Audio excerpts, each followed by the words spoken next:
이 금강경에는 아공, 법공, 구공,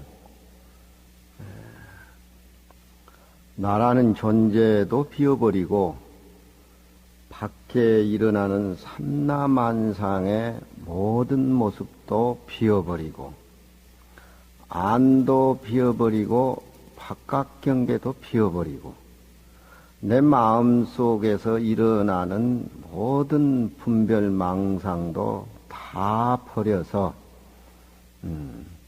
완전한 공이 되었을 적에 그 완전한 공에 의해서 현실적인 차별의 모습이 비로소 그 모습을 갖추기 때문에 안과 밖이 공하고 안과 밖이 함께 공한 구공 상태가 아니고서는 그 구공의 당처를 경험하지 않고는 현실 세계에서 비어버린 그 집착이 없는, 걸림이 없는, 함이 없는 무렴의 세계를 현실에서 펼쳐나간다고 하는 것은 매끄럽지를 못한 겁니다.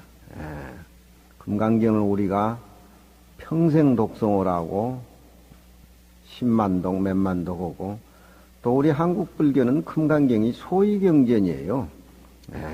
한국 선종불교는. 그래서 자기의 신심도 비워버리고 밖에 일어나는 모든 삼라만상도 텅텅 비워버리고 안도 비워버리고 밖의 것도 비워버리고 비워버렸다라고 하는 그 생각마저 또 비워버리고 철저한 공의 모습이 철저하게 파악됐을 적에 그때 비로소 우리 생명이 비어있는 공간 위에 꽃이 피고 만다라로 수가 놓여지는 겁니다. 우리 조계종은 선종이기 때문에 그 비어있는 당처, 거울과 같이 맑은 당처, 그것을 이해하지 않고 공부 얘기를 한다라고 하는 것은 한갓 그저 문자라든가 지혜만 익히고 그렇게 공하고는 아무 관계없이 공의 이 얘기를 하고 보리 얘기를 하고 열반하고 아무 관계없이 열반에 이 얘기를 늘어놨을 적에 그 공의 이치가 완전히 확보되지 않는 한 열반의 이 얘기나 보리의 이 얘기는 그것도 하나의 눈병 난 사람이 허공을 봤을 적에 맑은 허공에 우연히 허공꽃이 피는 것과 같이 허무한 것이다. 우리는 금강경을 그렇게 적극적으로 공의 바탕을 봐야 됩니다. 공의 바탕을 어떻게 봐야 되느냐. 이 묵조명이라고 하는 것은 저번에 갱지선사 어록을 일본에서 구입을 해가지고 또 제가 보고 싶었던 책이고 한데 또 이제 사주신 어른도 있고 하니까 그 갱지선사 평소에 비어있는 공간하고 비어있는 공간이 다시 차별의 세계에서 옮겨졌을 적에 우리의 그 법성의 자리, 원각의 자리, 진심의 자리가 비어있는 공간하고 차별의 세계 모습을 드러냈을 적에 어떻게 우리가 그 세계의 아름다운 정신을 이해해야 되느냐. 이 어른은 거기에 푹 쳐져서 살면서 묵조의 명을 지었습니다. 지었는데 책을 사주신 분도 있고 해서 금강경 시간에는 저 묵조의 명이 아직 3분의 1밖에 적혀지질 않았는데 묵조의 명도 같이 이렇게 우리가 보면서 금강경에 공하고 묘효하고 그런 어떤 그 법고양의 의미도 이렇게 지니고 싶습니다. 묵이라고 하는 것은 말 밖에의 내 자신이 혼자 세계에 돌아와서 생각하는 묵. 그 자리는 본래체입니다. 본래체. 조라고 하는 것은 침묵으로 끝나버리는 수행은 침묵 일변도에 또 위험한 과구가 웅덩이가 거기서 기다리고 있습니다. 그 침묵 자체가 빛일 조자, 조자로 환원돼야 됩니다. 그러니까 침묵과 비침, 비침과 침묵. 그러니까 묵이 조를 수반해야 되고 조 자체는 일상생활 차별의 세계는 모습 그대로의 비어있는 공간을 우리가 확철하게 철견해서 봐야 된다는 겁니다. 이 몸을 떠나서 따로이 공이 있고 따로이 비어있는 공간이 있는 것이 아니라 이 몸 그대로 놔두고 공을 터득해 나가는 것이 판야심경의 공사상 아닙니까? 그러니까 묵조라고 하니까 묵이 따로 있고 조가 따로 있는 것이 아니라 조를 수반한 묵, 묵을 수반한 조. 우리 안가밖에 살림살이가 정신적으로 아주 고차원적으로 아름답게 정화가 된 상태에서 펼쳐지는 그런 비어있는 모습, 차별의 모습. 그것이 바로 묵조입니다. 세상 살고 자식 키우고 사회생활하고 그런 것은 제가 이 얘기 안 해도 우리 불자님들이 그런 것에 대해서는 잘 아시죠. 잘 알지만 이런 마음에 깊이 스며 있는 우리 생명의 아름다움이라든가 부처님 같이 정화된 마음에서 선사들의 쓰는 마음에서 정신의 아름다움과 고요했을 때 그 맛이 삐져나오는 그런 세계는 또 우리가 저런 스님들의 명을 통해서 이야기해 주는 것이 이제 우리 몫이기 때문에 저런 걸 한번 참조해 가면서 공부를 하시면 좋겠어요. 이 명이라고 하는 것은 이 묵과 조에 대해서 운자를 달아가지고 운자를 달아서 전년, 묘고, 현원, 이 거성과 평성의 운자를 달아가면서 이어런이 넉자백으로 진 겁니다. 그러니까 묵조명이 3분지 1밖에 여기 칠판에는 나오지를 않았는데 3분지 2, 또 마지막 부분은 또 나중에 해야 되겠죠. 우리가 이 불교를 믿는다라고 하는 것은 자보구에 첫째 앉아가지고 밖의 모습이나 안의 모습을 화두를 든다든가 아니면은 모든 생각을 비워버리는 공간을 확보하기 위해서는 아침 저녁으로 자보구에 앉아서 내 자심을 판조하고 다 잊어버린, 그러니까 망신 공부를 해야 돼요. 잊어버린 망자 몸신자.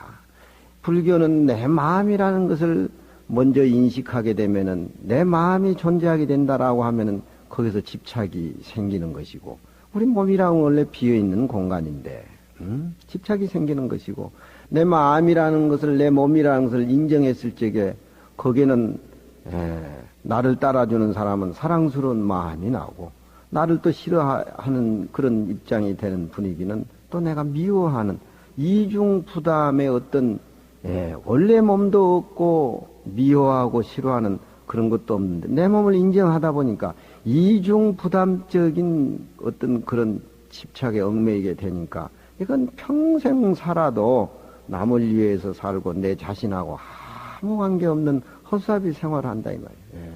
그런 것을 이 묵조명에서는 원천 봉쇄를 해버립니다. 그러니까 우리가 금강경을 봐도 항상 제가 얘기하지만 내 몸이란 건 원래 허공이라고 하는 것, 밖의 모습이란 건 왜 허공이라고 하는 것, 이게 기본적으로 틀이 되어 있어야 돼요. 묵묵망언이여 소소현전이로다. 묵묵망언이여, 유마거사가 침묵을 지키면서 둘이 아닌 법을 문수보살에게 이 얘기를 했습니다. 그 유마거사의 침묵이라고 하는 것은 이 우주라든가 산하대지가 침묵 속에 다 꺼져 내려버리는 겁니다. 하나의 진리덩어리죠. 본 모습, 본체짜리. 거기에는 문자라든가 언어라든가 비어있다든가 비친다든가 그런 것이 존재할 수가 없습니다. 그러니까 우리가 자보구에 앉아있는 한 내 몸도 잊어버리고 바깥 세상도 잊어버리고 안과 밖에 비어있다는 그 생각마저 비어버리는 완전 공한 구공의 상태. 그러니까 우리 금강경을 이해하려고 한다라고 하면은 이해하려고 자꾸 발버둥 칠 것이 아니라 금강경 내용 뜻을 확실히 파악해가지고 구한다는 생각 그것마저도 소멸이 되어버렸을 적에 금강경의 공한 상태가 내 가슴에 밑에서 밀려오는 겁니다. 그 생각이 연구가 돼야 돼요. 예. 금강경이다, 능엄경이다, 열반경이다, 화엄경이다. 이것은 탁한 것이다. 이것은 맑은 것이다. 이것은 성인이다. 이것은 범부다. 이건 오염된 것이다. 이건 청정한 것이다. 이런 분별하는 그런 생각을 자동적으로 금강경 공부하면서 소멸되어 버리는 쪽으로, 소멸시켜져 버린 쪽으로 공부를 해야 금강경의 구공의 사상이 나한테 닦아오는 겁니다. 그러니까 묵묵망언이라 하는 것은 원초적으로 전부 그것을 침묵 속에 묻어버리고 비워버리는 겁니다. 자복에 앉아서 모든 것을 비워버릴 적에는 우리가 부처님의 깨달음의 세계에는 냉큼 못 가지만 부처님의 깨달은 행위를 자복에서 몸짓으로 닮아가는 겁니다. 그래서 고인들은 자복에 잠시 앉아있는 중생의 모습을 일시불이라 잠깐의 부처님의 모습이다. 그런 표현도 해요. 묵묵망언이여 침묵을 지키고 침묵을 지키면서 망언 모든 언어로 표현되는 진리다 진리 아닌 것이다 모든 것을 잊어버렸을 적에 소소현전이라 그건 우리가 느낍니다. 마음이 덩그렇게 비어버리는데 비어버릴 수 없는 대상에 끊어진 그 모습이 밝고 밝게 내 내면에 나타나는 겁니다. 우리는 지금 금강경을 통해서 묵조명을 통해서 그렇게 묵이란 데 대해서 조란 데에서 그렇게 접근하고 있지만 저는 이렇게 이야기해 줄 뿐이지 또 하나의 묵이다 조다라고 하는 것을 그 어투에 걸려가지고 또 스스로 묵과조를 만들어내서는 안 되겠지요. 마지막에 순수해지면은 묵과조차도 없는 그런 데에서 집착이 없는 데에서 묵과조 살림살이가 나와야 되겠죠. 묵묵해서 말을 잊으며 소소현전이로다. 이 소자라고 하는 것은 안과 밖에 걸림이 없이 내 마음속에 환한 이치가 현실적으로 드러난다는 겁니다. 이 소자는 연못이 맑아가지고서 하늘의 파란 모습하고 하늘에 둥실둥실 떠가는 흰구름 모습이 연못에 비쳤을 적에 연못도 맑고 하늘의 파란 모습이 같이 조화를 이뤘을 적에 그 비치는 모습을 그걸 보는 당자가 연못하고 파란 하늘하고 자기하고 같이 월융하게 한 모습으로 나타나져 있을 적에 소소라는 그런 표현을 써요. 이런 말들은 이해가 어렵죠. 그냥 밝다 이런 쪽 엷은 쪽보다도 우리는 공부를 하는 그런 입장이니까 그런 걸 한번 연상해 가면서 이 소자의 원래 뜻을 음미하면 되겠어요. 우리는 일상생활 속에서 부딪히는 그런 경계를 느끼고 빌딩을 만나면 빌딩하고 부딪히고 빌딩이 없는 그런 공간은 훅 트인 공간을 우리가 보고 불이 꺼 있는 상태에서는 어두운 그런 공간을 우리는 마주치고 불이 켜 있는 쪽에는 불이 켜 있는 밝은 쪽을 우리는 인식을 하고 생활 속에 살지만 우리 내 마음은 그렇게 왔다 갔다 하지 않는 그런 본래 마음이 본래 소소현전한 겁니다.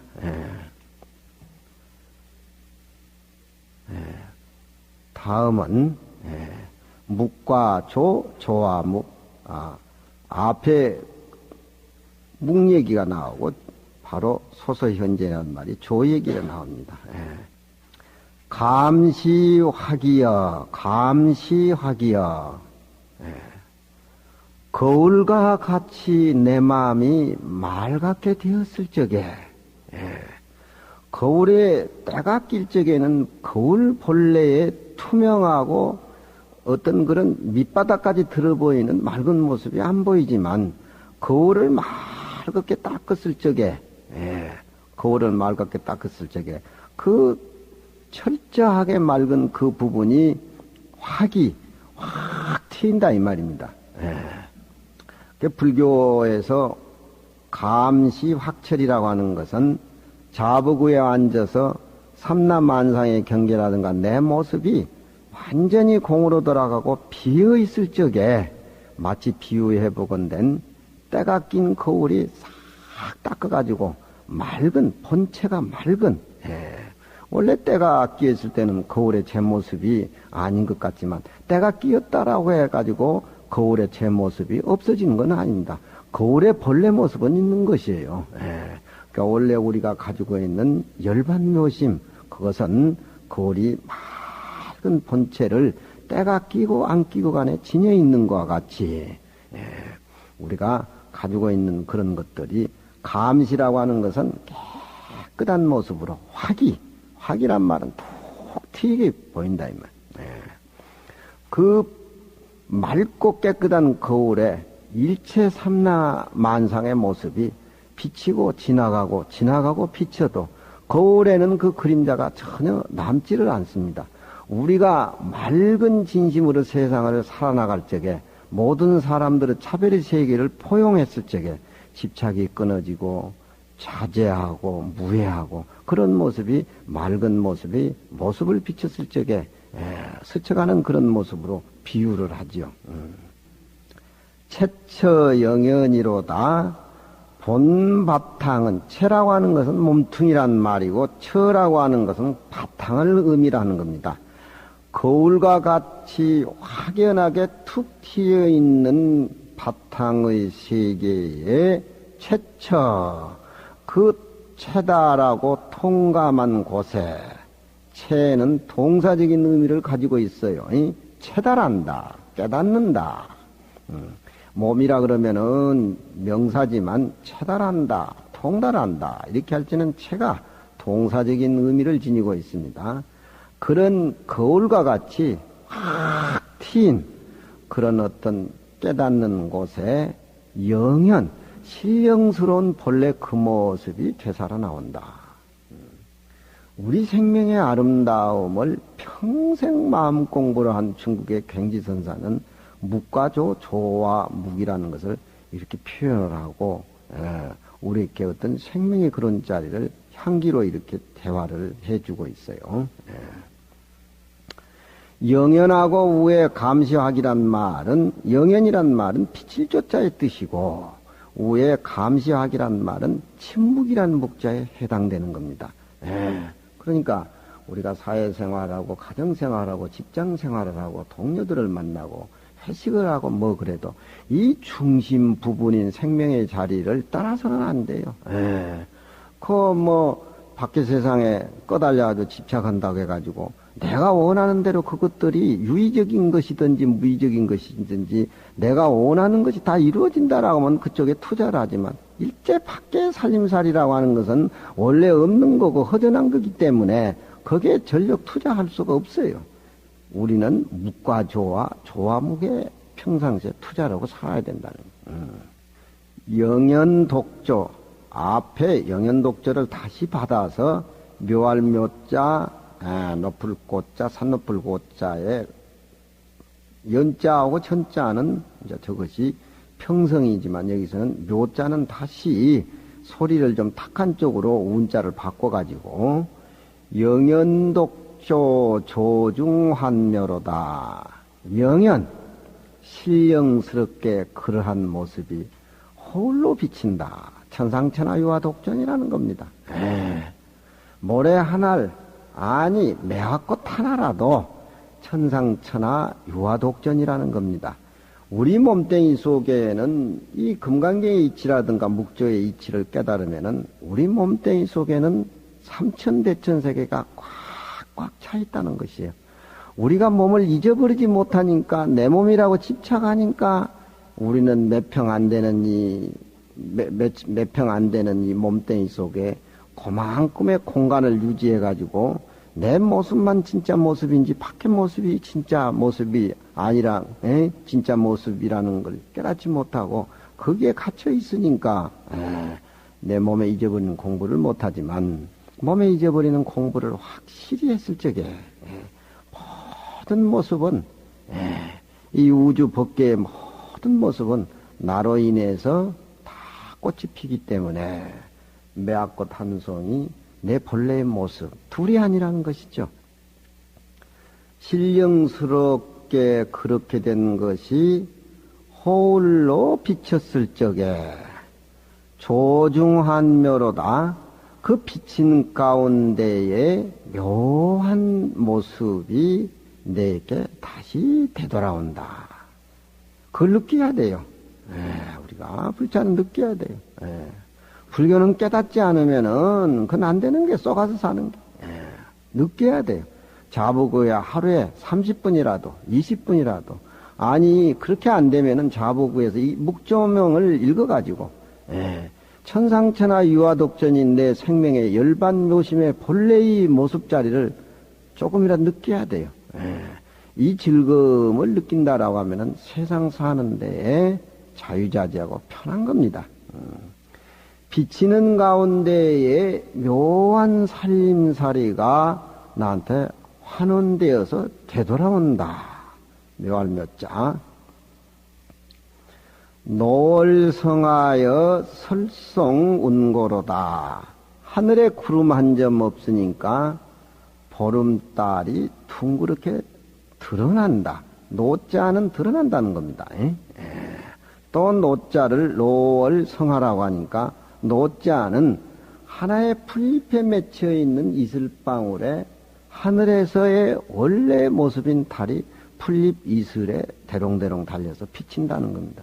이건 우리의 정신적인 깨달은 모습이 하나의 조금이라도 이슬 한 방울을 놓치지 않고 가장 적은 데에서 우리 생명의 아름다운 것이 반짝거린다는 겁니다. 그 달의 모습이라고 하는 것은 장이 얘기를 제가 하지만 하늘이 구름 한 점 없이 밝았기 때문에 달이 제 모습이 드러난 겁니다. 그 드러난 제 모습이 하나의 풀잎잎에 맺혀 있는 이슬의 영롱한 그림자로 거기서 나타났을 적에 이건 아주 중중무진으로 우리 생명의 아름다운 것이 차별이 세계에 다가오는 것이에요. 이슬의 달이여 저 별의 은하로다. 차별의 세계가 또렷이 다 보이는 겁니다. 그것은 노을성하라고 하는 것은 묵조할 때 빛일조차의 뜻을 가지고 있고 설성운하로다. 너무 차별의 세계에 빠져가지고서 무구의 세계를 또 소홀히 하면 안 되지요. 그럴 적에는 설성운고로다. 저 소나무에 눈이 내려가지고서 눈꽃이 피었다. 모든 차별인 모습을 하얀 눈이 덮어버리는 겁니다. 또 저 높은 산에는 하얀 구름이 전부 씌어서 덮어버렸다. 얼마나 아름다운 모습입니까? 무구의 세상, 침묵의 아름다운 내면의 세계, 밖에 보이는 아름다운 차별의 세계, 그것은 묵과 조를 통해서 이루어지는 우리 생명이 아름다운 겁니다. 또 다음은 회의 미명이여. 공부하는 사람들의 묵과 조, 조와 묵의 세계를 계속 조묵, 묵조, 조와 묵, 묵과. 묵은 조를 아까도 얘기했지만 조를 수반하고 조는 묵을 수반하고 안과 밖이 그렇게 정화되어 가듯이 자꾸 탁한 물을 자가루에서 흘려보내면서 자갈과 더불어 탁한 물을 자꾸 맑혀 내려가는 겁니다. 이런 것을 음미하면서 우리 중생의 근본 무명의 자리를 자꾸 이렇게 씻어 내려가는 회의 미명이여. 금음달일수록 회의 미명이여 더욱 밝다. 우리는 우리 자신의 모습이 밖에 세상 사람들하고 직장에서 너무 부딪혔을 적에 자기 자신을 차별 속에서 무슨 여유를 느낀다든가 아니면은 또 옹졸한 생각이 난다든가 무수하게 부딪히고 자기 자신을 확인은 하고 그렇게 느끼고 살지만 집에 돌아와서 이불을 덮고 누워있다든가 자부구에 가만히 앉아있을 적에는 그때는 자기 모습이 더 또렷하게 드러나요. 예, 밖의 모습과 안의 모습 관계없이. 해이미명이요. 그때 더 조심해야 되는 겁니다. 예? 그때 더 조심해야 돼요.